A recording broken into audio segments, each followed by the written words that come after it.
We all like to think we're logical, using our intelligence, weighing the facts. Right, making the smart choice. But what if that's, well, not the full story. What if something else is really running the show? Something less, maybe purely rational? Exactly. That's the big question at the heart of these sources a listener sent over. It's a fascinating one. And it's definitely not just theory, is it? So let's start unpacking this. The first source we have is titled, Examining Mo Gawdat's Assertion on Ethics Shaping Decisions, Not Intelligence. Right, Mo Gawdat, author, former Google exec. And he makes this really bold claim right off the bat. He says, basically, our decisions aren't driven mainly by how smart we are. Okay, so what drives them, according to him? It's our values, our ethical frameworks. That's what shapes the choice. Intelligence. It's important, sure, but it just informs the decision. It doesn't dictate it. Okay, so intelligence is like the engine, but values are the steering wheel. That's a great way to put it. The source uses the example of a company. Decisions about, say, expanding or cutting costs. They aren't just brilliant strategy in a vacuum. Right. They're guided by the company's core values. Yeah. In a typical capitalist setup, that means, maximizing profit, shareholder value, things like that. Intelligence helps find the best way to hit those targets. But the targets themselves come from that value system, from its sort of business ethics. Makes sense. The source also uses cultural differences. Think about dress codes, like traditional clothes in some parts of the Middle East versus beachwear in Brazil. Okay. Neither is smarter or more intelligent, Yes. right? They just reflect completely different ethical and cultural frameworks about what's appropriate. Ah, I see. So intelligence helps you follow the local rules, but the rules themselves come from the values. Yes. And this first piece, it really challenges us, doesn't it? It says if we see bad outcomes, it's probably not just a lack of intelligence. Yeah, it suggests that wanting a better future, well, just getting smarter or having more data isn't the main thing. The real work, according to the source, is looking at our ethics, fixing those. And that really flips the script, doesn't it? We tend to think, oh, they just don't understand, or they need more facts. Right. Or they're not smart enough. But maybe that's missing the point. What if the core difference isn't how we process information, but what we fundamentally prioritize? Makes you think about disagreements differently. Maybe it's not about facts, but about clashing values. Exactly. It really resonates when you think about decisions you've seen, maybe even ones you've made yourself that seemed puzzling on the surface. Yeah. So that's a strong opening assertion, but is there more to it? Let's turn to the main source for this deep dive. The one that promises more evidence. Yes, this one's titled Values Over Intellect, Decisions and Street Epistemology. And we should mention. Oh, right. The source notes this research was done by Rational Ruminations and ChatGPT 4.5 Deep Research. Okay, so this piece is meant to back up Gawdat's idea. Pretty much. It pulls together a lot of support, both empirically from cognitive science and psychology, and also philosophically. The core argument is values often trump raw intelligence when it comes to decisions and beliefs. All right, let's get into that evidence. What's cognitive science telling us? Well, the research seems pretty clear, according to the source. Values, emotions, biases. They're often in the driver's seat, not just influencing things a little, but actually steering. So gut feelings, fears. Exactly. People often form opinions based on those things before they really look at the facts, or even despite the facts. And what happens when new information clashes with those feelings or values? That's where it gets really interesting. The research shows people often don't just calmly update their beliefs. They might actually double down. Defend the original position even harder. Precisely. It's like the brain prioritizes protecting the value system over processing the new data. The quote summarized in the source, something like, our feelings don't care much about the facts. Huh. That feels very true sometimes. But are there specific examples? Oh, yeah. The source brings up the ultimatum game from behavioral economics. You know this one. Remind me. Okay, so one person gets, say, $100. They have to offer a split to a second person. If person 2 accepts, they both get the monies offered. If person 2 rejects... Nobody gets anything. Right. Now, pure rational intelligence says person 2 should accept any offer above 0. Some money is better than no money. Logically, yes. But people don't do that. They consistently reject low offers, like maybe below $20 or $30 out of the $100. Why? Because it feels unfair. Exactly. The value of fairness overrides the rational calculation of maximizing money. It's not about their IQ, it's values taking charge. Wow. And neuroscience backs this kind of thing up too. It does. The source points to Antonio Damasio's work, the somatic marker hypothesis. Somatic markers, like gut feelings. Kind of. He studied patients with damage to brain areas handling emotions, specifically the ventromedial prefrontal cortex, sort of where emotions and decision-making meet. Okay. These patients often had normal or high IQs. They could reason fine, but they were terrible at making everyday decisions. Right. Because they lacked those somatic markers, the gut feelings that quickly tag options as good or bad based on past experience and values. Without that emotional guidance system, I got stuck or made bad choices. both. They became indecisive or made really foolish life decisions. It shows pure reason isn't enough. We need our values processed through emotions to guide us. Am I signing up for a channel or Right. am I trying to impress a herd of cows? Click subscribe. It's cheaper than hay and twice as fun.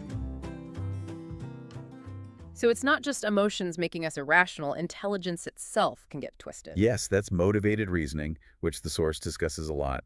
We use our smarts not necessarily to find the truth, but to justify what we already want to believe because it fits our values or group identity. Building a case for our side. Exactly.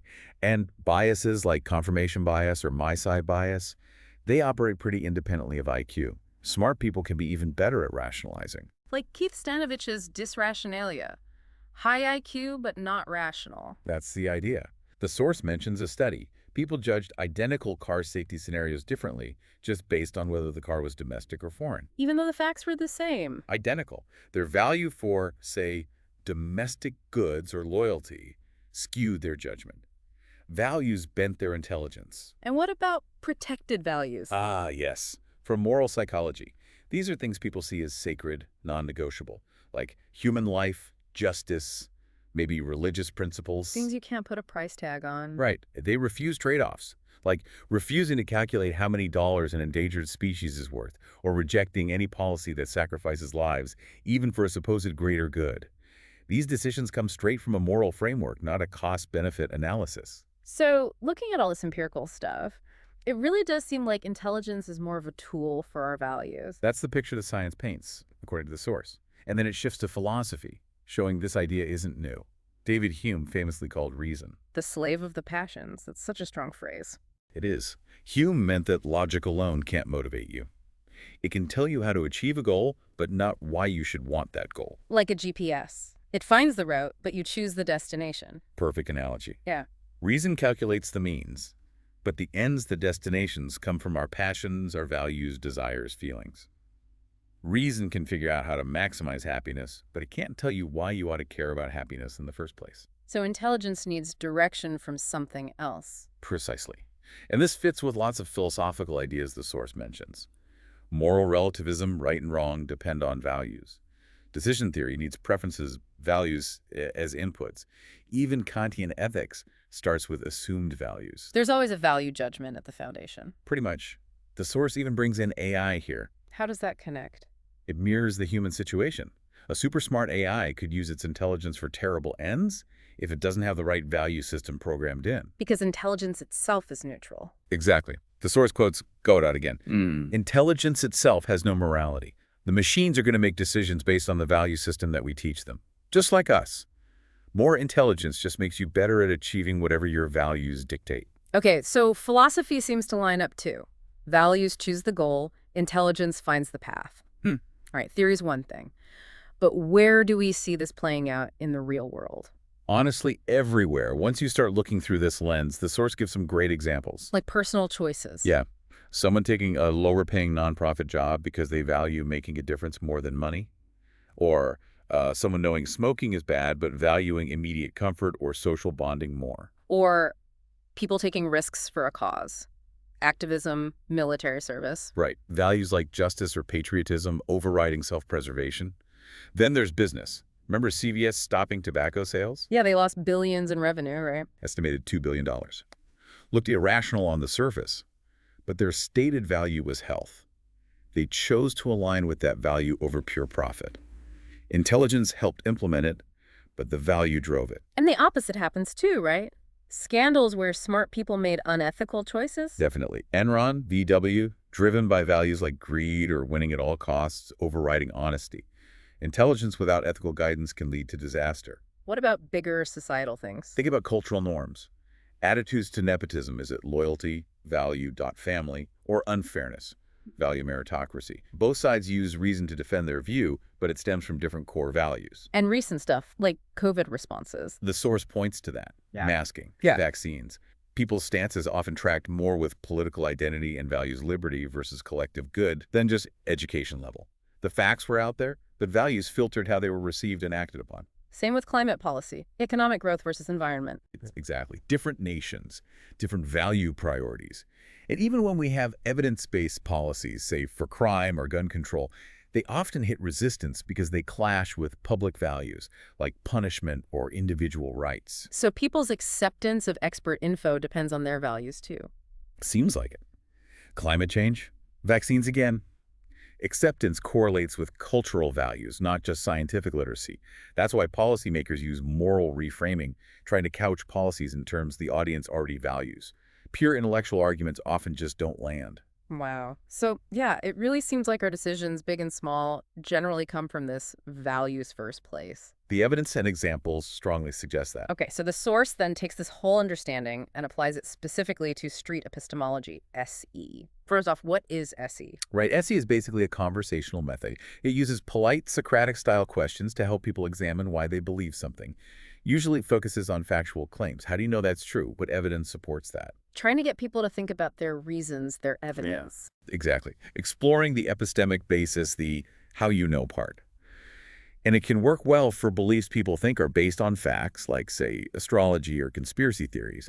But, the source argues, when beliefs are really rooted in core values or identity, not just evidence, standard SE can hit a wall. How so? Well, if someone believes something because it feels morally right, or it's part of their community identity, just asking for evidence can feel like you're attacking them or their deepest commitments. Because the belief isn't really about evidence in the first place. Right, and the reasons they give might just be rationalizations they came up with after they already held the belief for value-based reasons. Right. So pushing on the evidence can backfire. People get defensive, dig in harder, because it feels like an attack on who they are. So SE risks treating these deep values like they're just factual claims to be tested. That's the concern raised. If someone says it's just faith, SE might point out faith isn't reliable for facts.